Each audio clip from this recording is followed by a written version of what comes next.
The gate rolled up and Valerius Steiner-Smythe walked 80 tons of family history into the light, and on the third stride the floor moved when it should not have.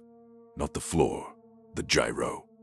It reported level a half-second after level had already gone, and the Zeus leaned into a turn nobody had ordered. 100,000 voices came down off the tiers like weather.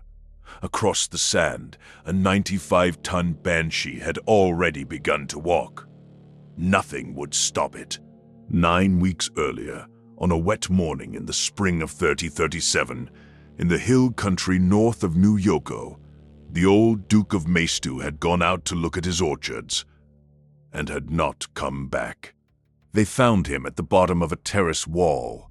40 years of ledgers and grudges and careful miserly governance ended by 4 meters of wet stone. He was 81. He had outlived a wife, 2 sons, and every physician who had ever told him to slow down. He had never signed a writ of succession, or so the Estates General of Mastu announced within 9 hours of the body being recovered, which was, if anyone had been counting, a remarkably fast piece of record-keeping for a body of men who could not agree on the price of grain in under a season. Mastu was worth arguing over. It always had been. The world sat astride one of the older trade lines in the Tamar Pact, with a Zenith recharge station and a nadir station both running at capacity. And under its northern shield, the deepest germanium seams anyone had cut in 300 light years. Germanium built jump ship cores. Jump ship cores built everything else. The province paid its tithe to Tamar. Tamar paid its tithe to Tharkad. And everyone in that chain understood that Mastu was the one place in the pact where a man could get rich without ever going to war. Which was the problem? There were 2 claimants, and neither of them would step aside, and a province that rich could raise regiments. Valerius heard about it in a mess hall. He was a hauptmann in the Mastu Ducal Guard, 11 years in, commanding a company of exactly 9 working mechs, and 3 that were being cannibalized to keep the 9 running. He was 34 years old, unmarried, unremarkable, and content. He had a good record and no ambition, which in the Lyran Commonwealth was a combination rare enough to be considered a kind of disability. When the announcement came over the mess hall screen, the old Duke dead, the succession contested, the estates convening, 3 of his officers turned and looked at him, and he understood, in the space of 1 breath, that his life was over. "Sir," said his executive officer, "isn't your grandmother—" "My grandmother," Valerius said, "was the old Duke's sister." Nobody said anything for a while. Somebody's soup went cold. The other claimant was his cousin Lyssa. He had met her perhaps a dozen times in 34 years, always at funerals, which he would later think was the universe being unsubtle.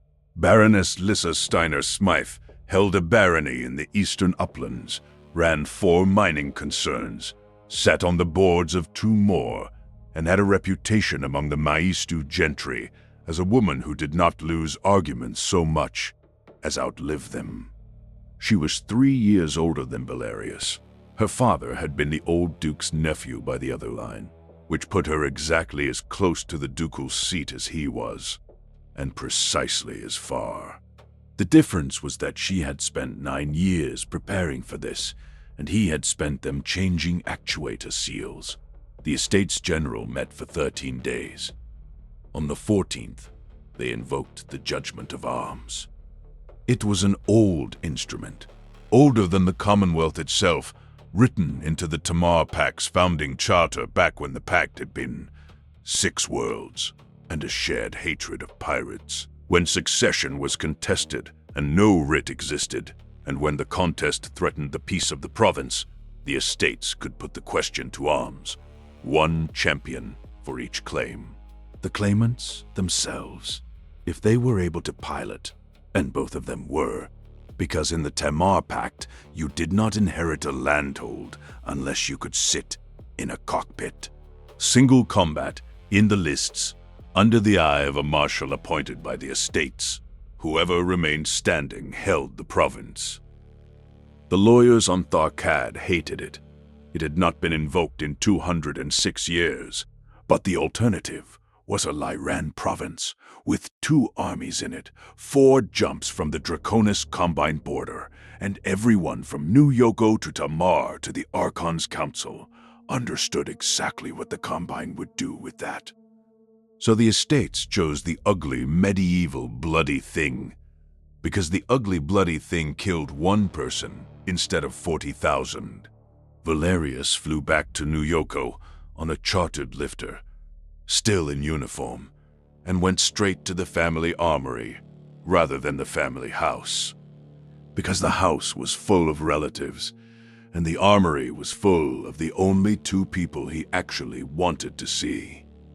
The Steiner-Smythe armory sat under the western wall of the old ducal compound, a rockcrete cathedral of a building with a single gantry and a 14-meter door. There was 1 mech in it. There had been 1 mech in it for 190 years. Thronebreaker was a Zeus, model ZEU-6S, and it had come into the family during the Second Succession War as salvage, which was a polite word for looting. 80 tons. A Chariot Type 3 chassis, under 11.5 tons of Valiant Lamellar plate, a Pitban 320 reactor in its chest, 17 heat sinks, and a weapons fit that Defiance Industries had been building, more or less unchanged since 2811. Left arm, a Defiance Type J autocannon 5 with 20 rounds in the bin. Right arm, a Coventry Starfire long-range missile rack. 15 tubes, 16 salvos, and not 1 more. In the left torso, a Thunderbolt large laser, a single medium laser set forward in the chest. It was not the best assault mech on Maestu. It was not the best assault mech in the compound. It was, however, faster than almost anything its size, 64.8 kilometers per hour, flat out. And it had been rebuilt a dozen times by 6 generations of people who loved it, and every one of them had left something of themselves in it. Gunthar Dorn had been leaving things in it for 59 years. He was waiting at the foot of the gantry when Valerius came in, a small, dried-out man with hands like tool rolls, and he did not salute because he had never saluted anyone in his life and was not going to start.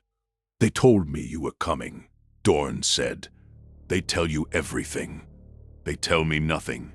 I listen." He jerked his chin upward. "Come see her." Master Technician Berta Kastner met them on the 2nd gantry level, a data pad in the crook of her arm and greased to the elbow. She was 40, broad, and had run the ducal armory for 6 years without once losing an argument to a nobleman, which on Maestu was a form of combat decoration. "Before you ask," she said, "yes, she runs. No, she isn't ready. And Hauptmann, do you actually want the honest number or the one I give the estates?" "Honest." "Then honest is that this machine is 2.5 centuries old, and your cousin's is 11 years old, and the only reason this isn't already finished is that yours is faster, and hers is a Banshee." Valerius stood at the rail and looked at it. From the gantry you were level with the Zeus's shoulder, and the head sat a little above, blunt and narrow. 13 meters of machine standing in a pool of worklight with its arms hanging. Somebody had polished the crest on the left shoulder plate. Somebody always did. "Tell me about hers," he said. Kastner brought the plate up on her datapad. "Banshee, model BNC-3S. Defiance refit, out of Hesperus, 3026. 95 tons. 15 tons of Starshield plate, which is 3.5 more than you have. 21 heat sinks. Guns. 2 particle projection cannons, 1 magna in the right torso, 1 donal in the right arm. Mismatched pair, which is very defiant of them, but they both hit like a dropped building. An Imperato B autocannon, 10 in the left torso, 20 rounds, 4 medium lasers, a harpoon 6-pack, 2 small lasers, 1 in the head. She lowered the pad.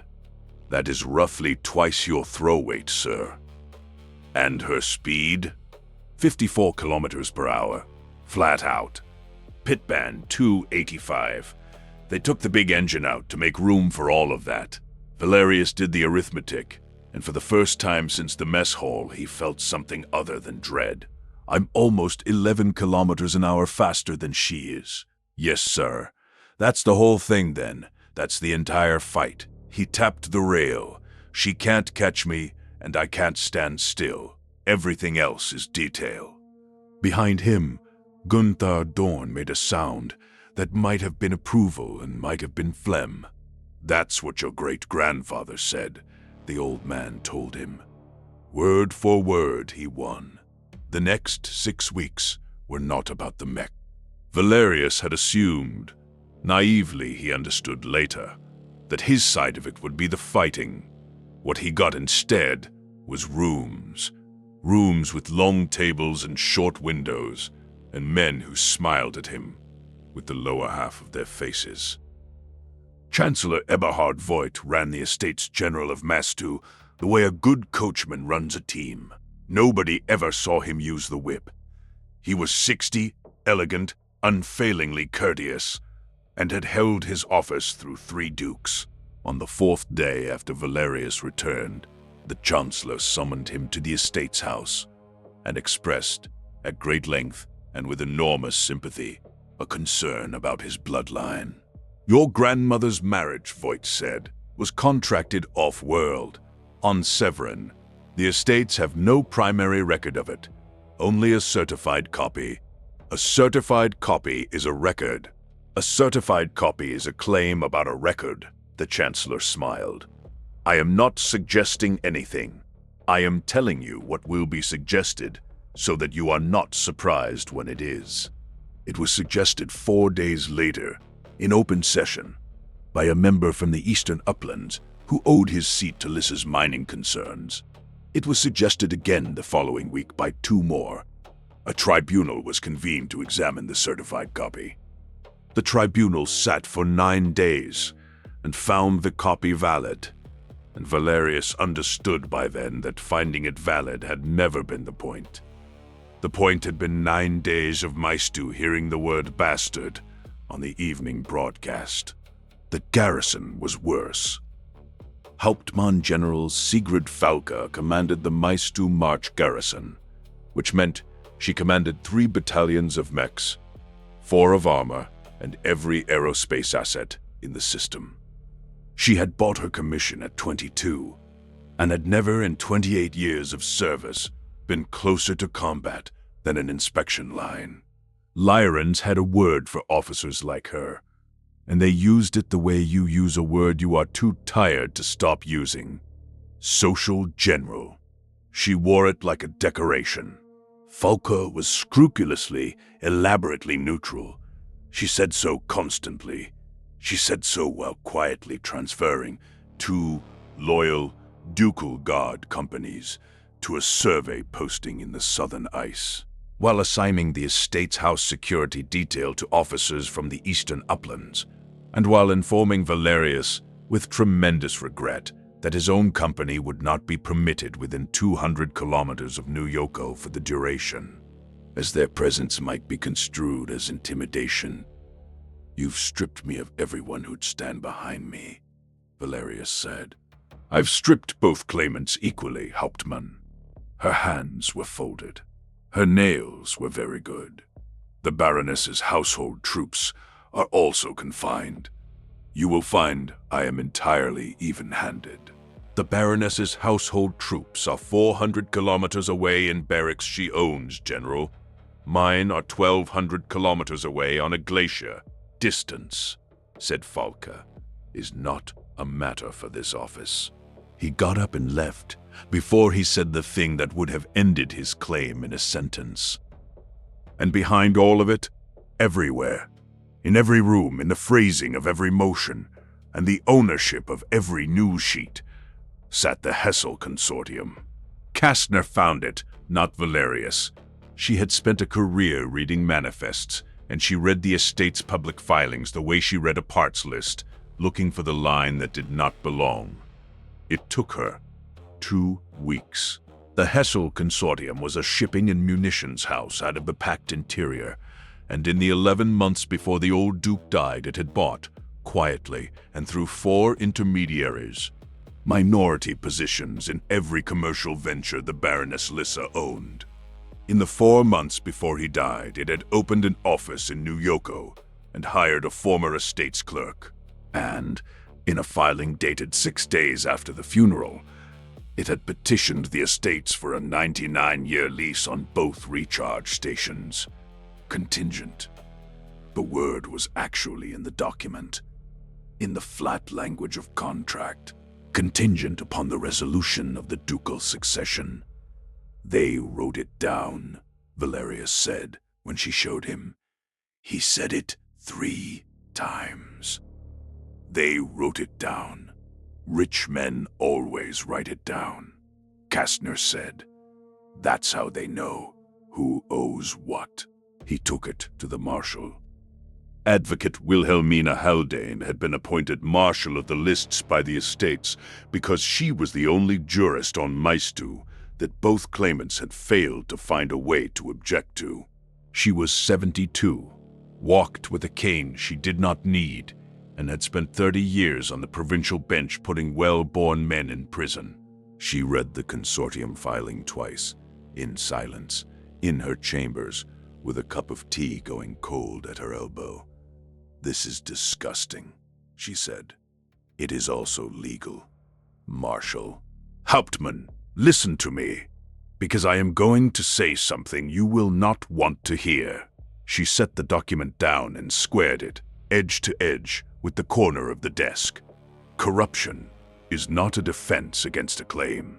If I set aside your cousin's claim because rich men have invested in her success, I set a precedent that any claim may be set aside on the strength of who has bet on it. Do you understand what that does to a province with 2 armies in it? He understood. He hated it.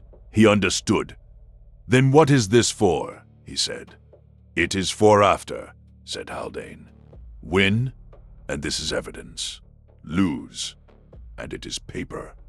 8 days before the judgment, Gunthar Dorn found the writ. He did not find it dramatically. He found it because he was an old man who could not sleep, in an armory he had worked in since he was 19, going through the Zeus's ammunition locker with a handlight because he wanted to count the autocannon rounds himself for the 4th time. Behind the bin, in the maintenance manifest sleeve where 4 generations of armorers had stuffed receipts, was a flat sealed envelope with the old Duke's chop on it and a date 11 months old. He called Valerius at 3 in the morning. Valerius came in a coat over sleep clothes and stood in the worklight and read it twice. It was a writ of succession. It named him. It was witnessed by 2 men, the Duke's physician, who had died in the spring, and Gunthar Dorn, who had not. He came down here, Dorn said. He was sitting on an ammunition crate with his hands between his knees, and his voice was not steady. Last summer, middle of the night, like an old fool, no escort. Said he wanted to see her. Stood right about where you're standing. Talked about your grandmother for an hour. He rubbed his mouth. Then he took that out of his coat and asked me to put my name on it and put it somewhere the estate's house couldn't reach.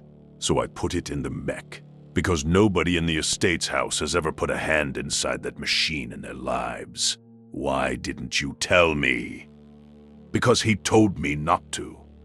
Dorn looked up, and his eyes were red and furious. He said, if I go easy, I'll file it myself and we'll all have a laugh. If I don't go easy, then somebody's arranged it. And if somebody's arranged it, the boy is safer not knowing until he has to." Valerius sat down slowly on the crate opposite. "He knew," he said. He suspected. He was 81 and mean, and he'd been watching Voight for 30 years. Dorn spat into a rag. "He fell off a terrace wall he'd walked 6 times a week since before you were born. In the wet.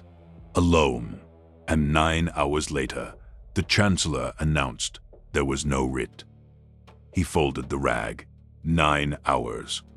They took it to Haldane at dawn. She read it and set it down, and for a long moment the Marshal of the Lists looked every day of her 72 years. "If I enter this into the record today," she said, "Chancellor Voight will call it a forgery within the hour. He will point out that it emerged from your own armory, in your possession, 8 days before you are due to fight for what it grants you.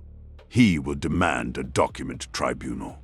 That tribunal will take 4 months, and in those 4 months, Hauptmann," she looked up, "General Falke's garrison will be asked which claimant it recognizes, and it will answer. Do you understand me?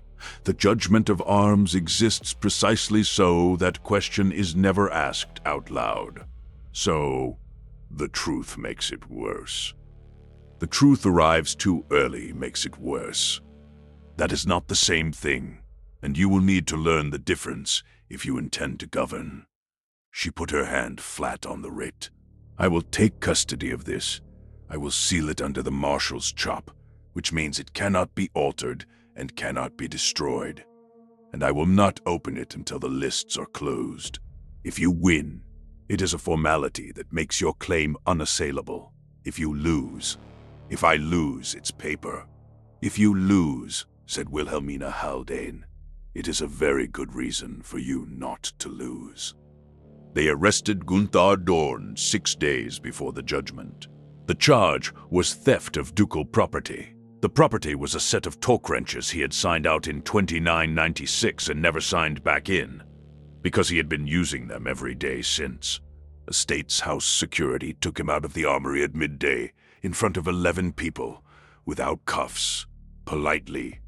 And the whole thing was so stupid and so small that Valerius did not understand, until that evening, what it had actually accomplished. It had removed the only witness to the writ from public circulation, and it had triggered, automatically, under the estate's own security protocol, a custodial seal on the armory pending investigation. The Zeus went into a sealed bay that afternoon. Estate's general custody, Marshal's chop on the door, Chancellor's Marshal holding the log. Nobody in or out. 6 days.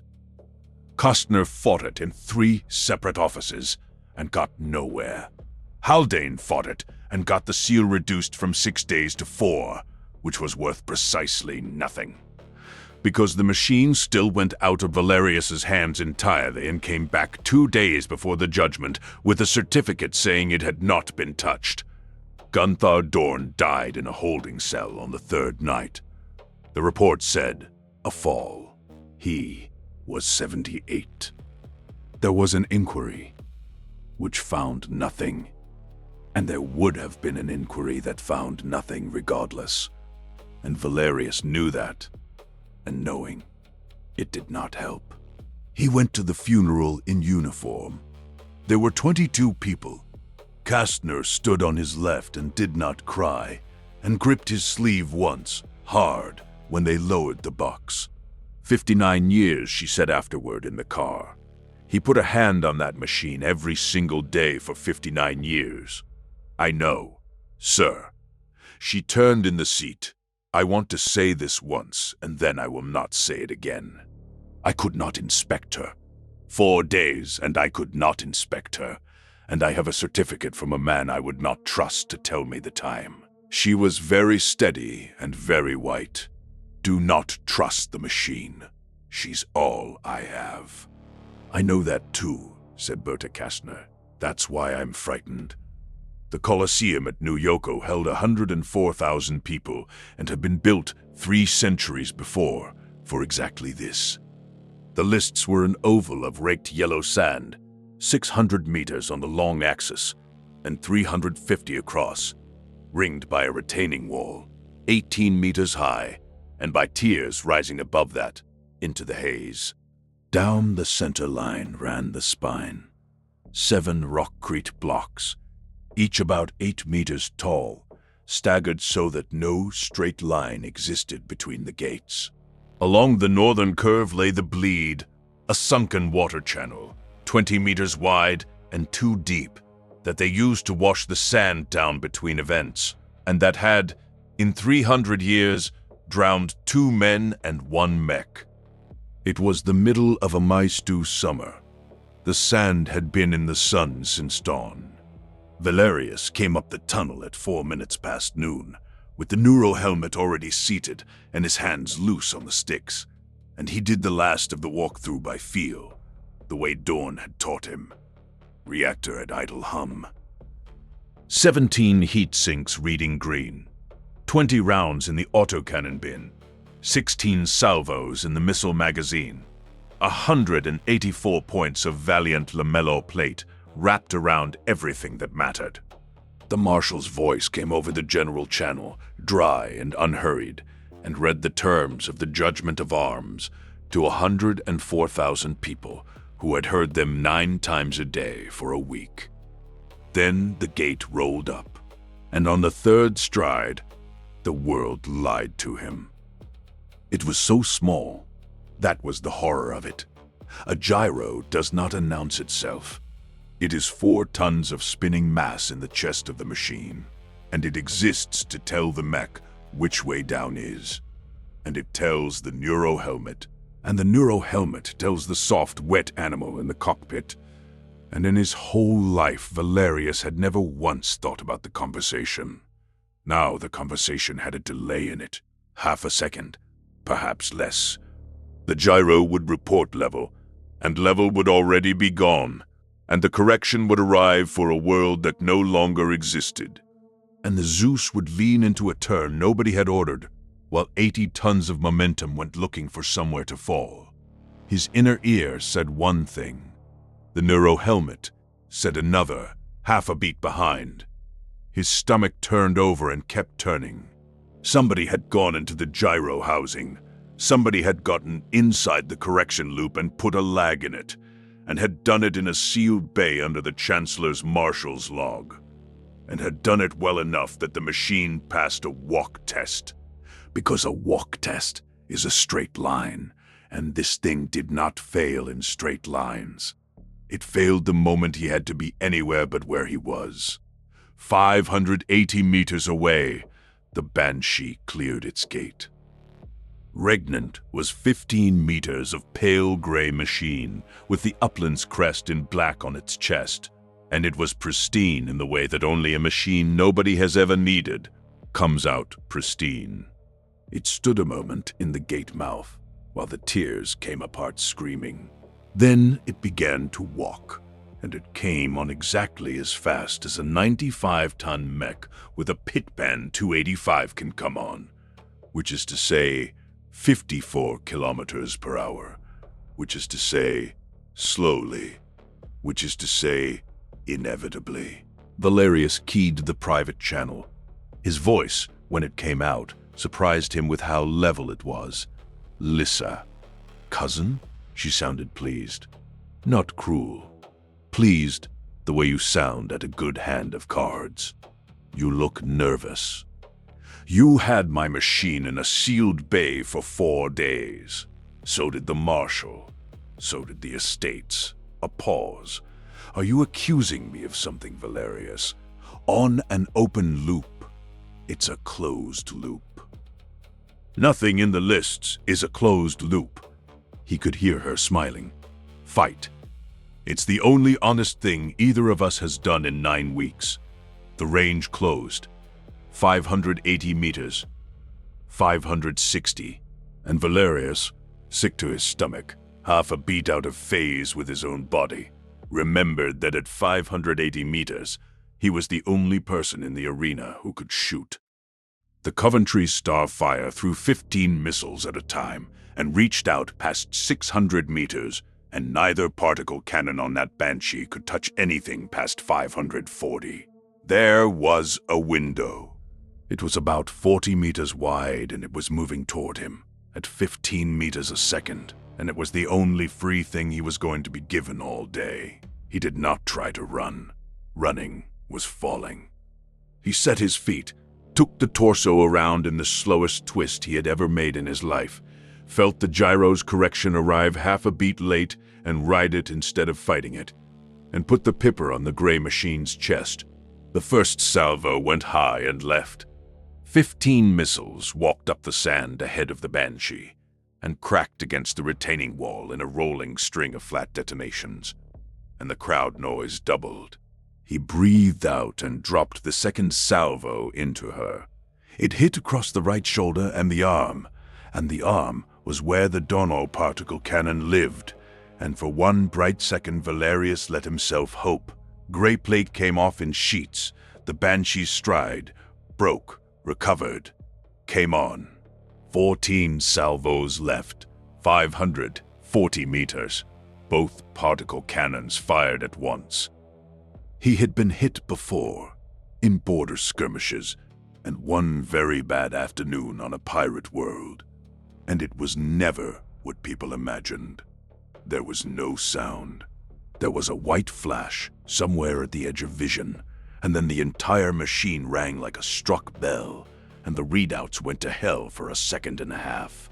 And by the time the damage board came back, the Zeus had already been shoved 11 degrees off its heading by an impact he had not felt so much as been informed about. 11 degrees. On a good gyro, 11 degrees was nothing. He went down on one knee to keep from going down on his face.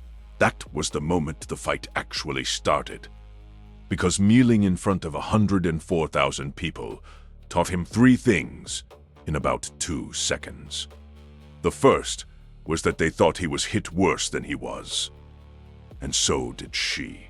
The second was that going down deliberately was survivable, and going down accidentally was not. The third was Gunther Dorn's voice from an afternoon a long way back, when he had first put a 23-year-old in that cockpit and taught him to walk her. She tells you where she was, not where she is. Put your feet where she'll be.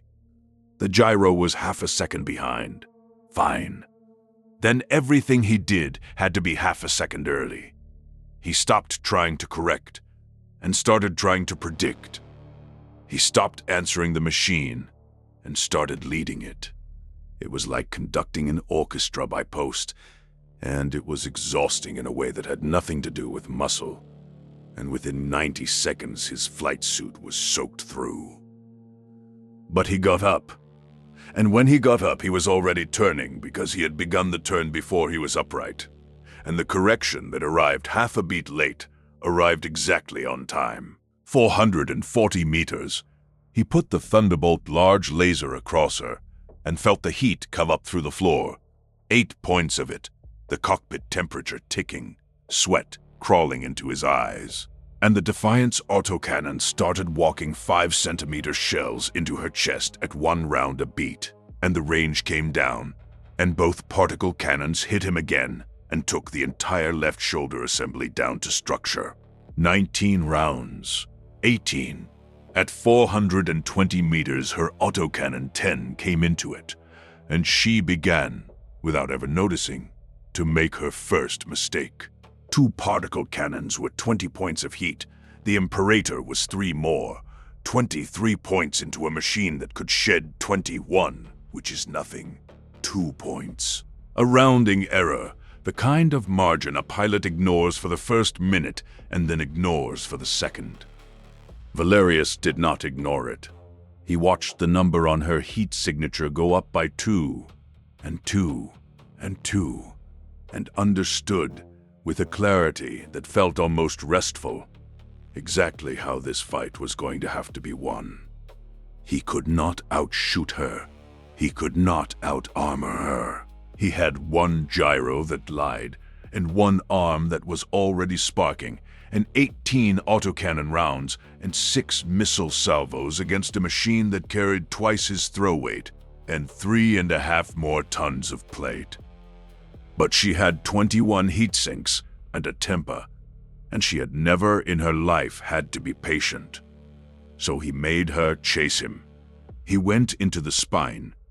The rockcrete block stood about 8 meters.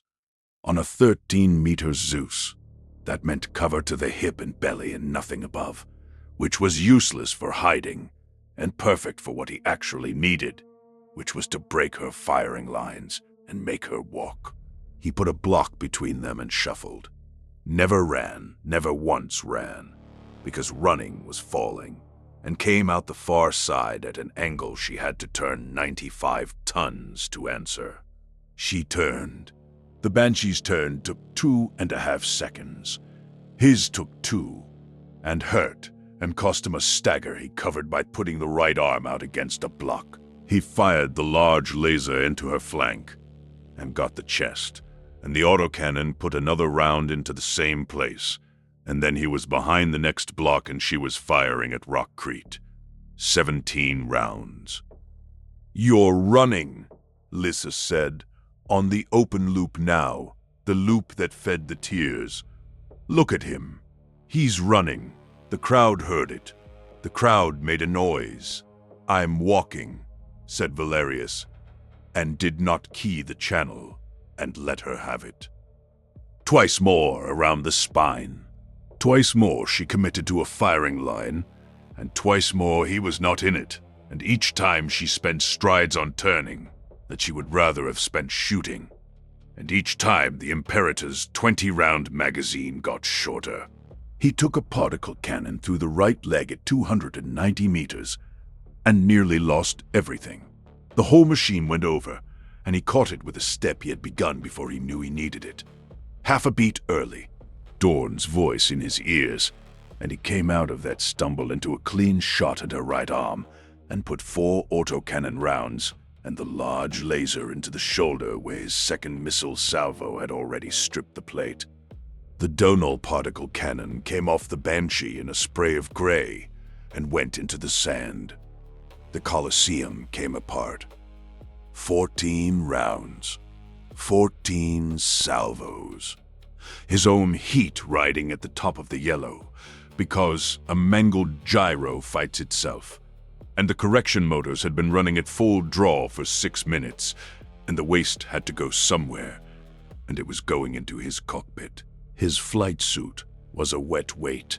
The air tasted like hot metal and his own salt. He put the last 14 missile salvos into her over the next 90 seconds, spending them before the range fell inside the launcher's minimum, and almost every one of them hit because she had stopped moving well. She had 1 particle cannon now, and an autocannon, and lasers she could not afford to fire, and she was doing exactly what he would have done in her place, which was closing.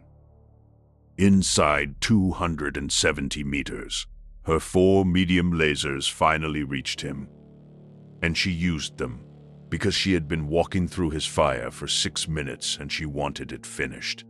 1 particle cannon, the Imperator, 4 lasers, 25 points in a single breath against 21 of cooling, stacked on top of a number that had not come down since the 400-meter mark.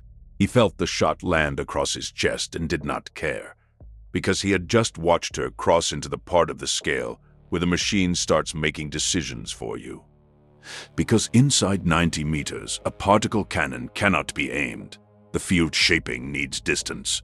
Inside 90 meters, her Magna Hellstar was a very heavy club, and so was his autocannon. And everything came down to 4 medium lasers, a Harpoon 6-pack, 2 small lasers, and 95 tons of Star League steel against 80 tons of tired old Zeus with a broken sense of balance. She was going to win that. They both knew it. She began to close. Valerius went into the bleed. He put the Zeus down the bank into 2 meters of water, and the footing was slick rockcrete under sand, and it was the single most dangerous thing he did all day, and his heat fell off a cliff.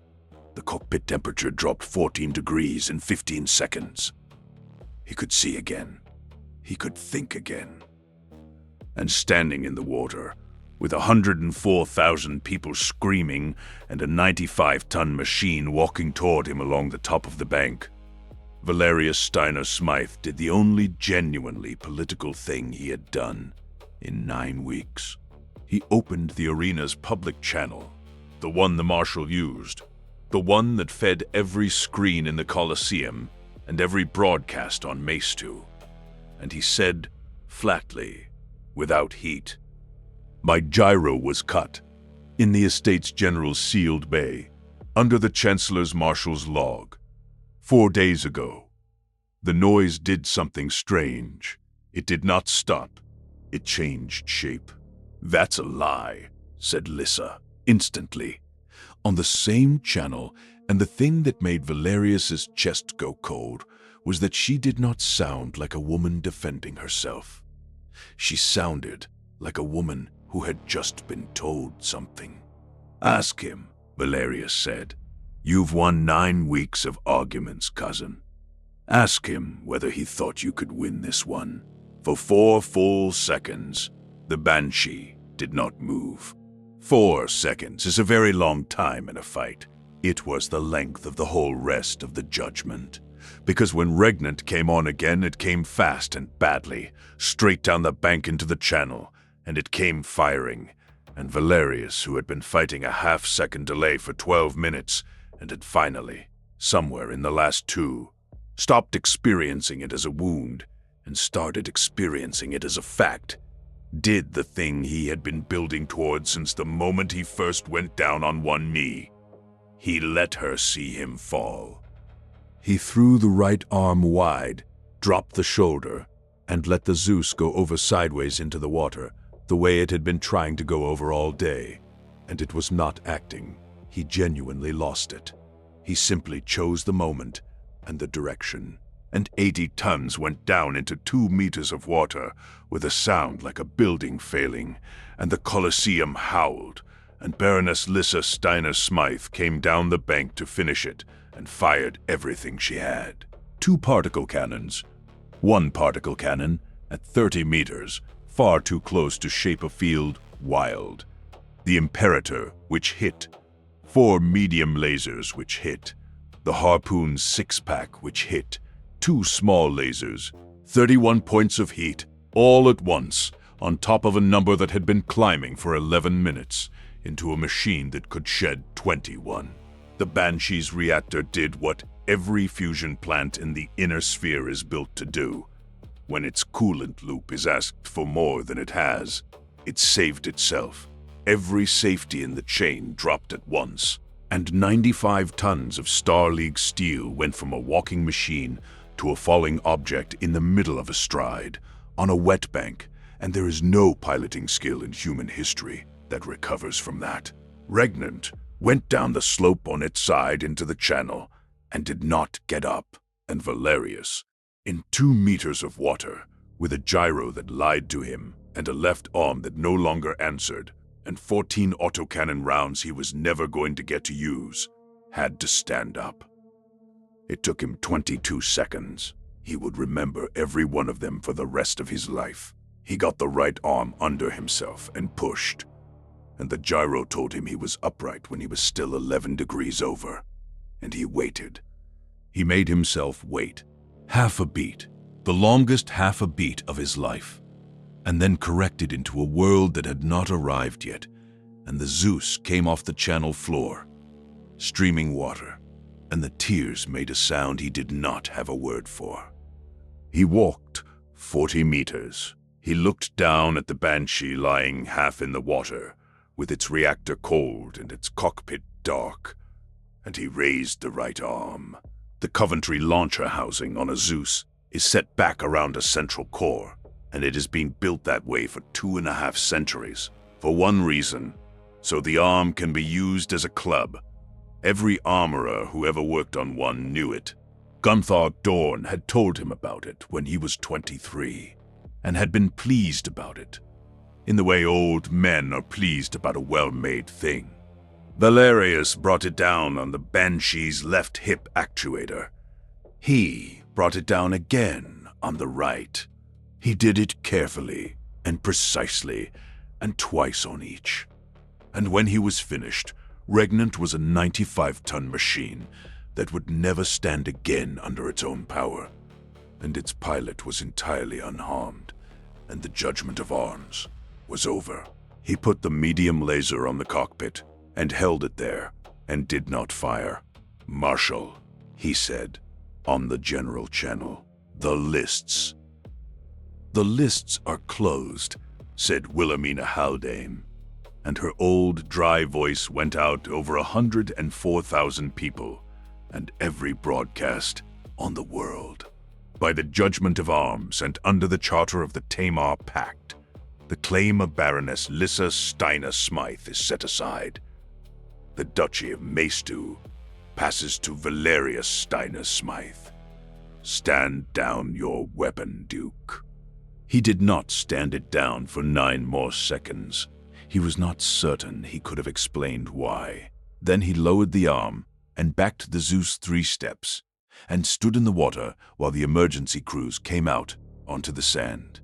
Lyssa blew her own hatch and climbed out under her own power, and stood on the sloped hull of her ruined machine in her cooling vest with her hair plastered flat, and looked up at him.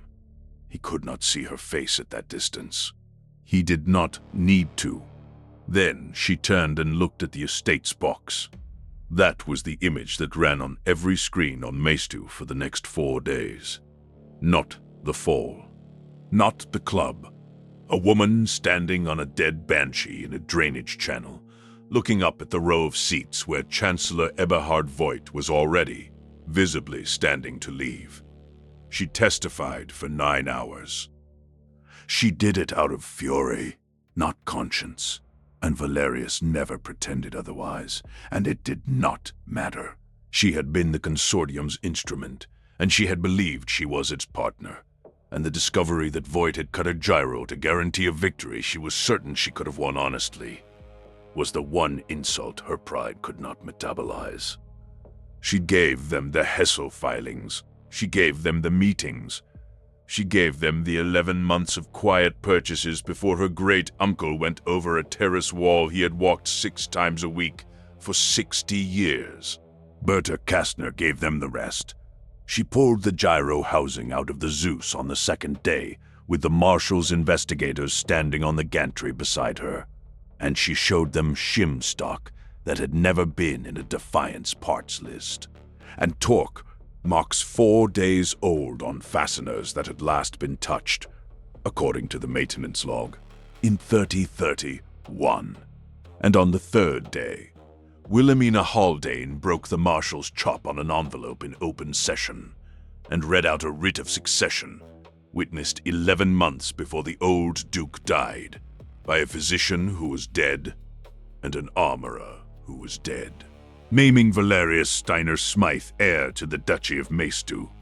There had never been a succession crisis. There had only been a document in a Mech. Chancellor Voigt was taken from the estate's house by officers of the provincial bench on a warrant signed by a judge of the provincial bench who had waited his whole career for one like it. Hauptmann General Sigrid Falke was not charged with anything, because there was nothing to charge her with, and was cashiered anyway by order of the Duke of Tamar within the month, along with 4 of her staff, in a signal that did not bother to explain itself. The Hessel Consortium's charter to operate in the Tamar Pact was voided. Its lease petition was struck from the record with a pen stroke that took Haldane about 1.5 seconds. Tharkad said nothing at all, which everyone understood to be approval. They invested him 9 days later in the estate's house, in a ceremony that took 17 minutes, because he refused to allow it to take longer. Afterward, he went to the armory. Kastner had the gantry lit, and the Zeus opened up down the center line, chest plate off, the gyro bay a raw cavity of severed mounts and hanging cable. The old gyro sat on the armory floor on 2 crates, 4 tons of ruined precision, with the housing cracked open like a walnut so the investigators could photograph the inside. "New ones on the lifter from Tamar," she said.